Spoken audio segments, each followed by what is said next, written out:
వచ్చింది, అది more than 50 lakhs. మళ్ళీ ఏ కోర్ట్ అంటే డిస్ట్రిక్ట్ జడ్జ్ కోర్టే డీల్ చేస్తాడు. సో 50 lakhs అబోవ్, అది ఎంతైతే కానీ 50 లక్షల పైబడ్డ ఆస్తి యొక్క విలువ మీదే ఆధారపడి ఉంటుంది. ఏ కోర్టులో, జూనియర్ సివిల్ జడ్జ్ కోర్టులో వేయాలా, సీనియర్ జడ్జ్ కోర్టులో వేయాలా, డిస్ట్రిక్ట్ జడ్జ్ కోర్టులో వేయాలి. ఈ కేసు ఎక్కడ వేయాలంటే మీ యొక్క ఆస్తి విలువ మీద ఆధారపడి ఉంటుంది.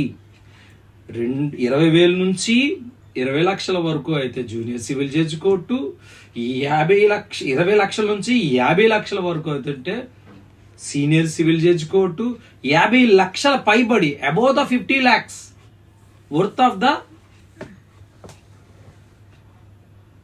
అసెట్స్, ఆస్తి ఉన్నట్లయితే ఆ కేసు అగాది ఎక్కడికి వెళ్ళండి, డిస్ట్రిక్ట్ జడ్జ్ కోర్టులో రావాలి. సో ఇవన్నీ ఏంటంటే ఈ యొక్క ఆస్తి విలువ మీద ఆధారపడి ఉంటుంది. ప్రామిసరీ నోట్ కావచ్చు, ఇటు ఆస్తి విలువ కావచ్చు. ఆ ఆస్తి విలువ మీదే బేస్ చేసుకొని ఆ case junior civil judge court, senior civil judge court, అలాగే డిస్ట్రిక్ట్ జడ్జ్ కోర్ట అన్నది కేటాయించబడి ఉంటుంది. ఈ విషయాలు మీరు తెలుసుకోవాలని కోరుకుంటూ మీ లాయర్ గణేష్. జై హింద్.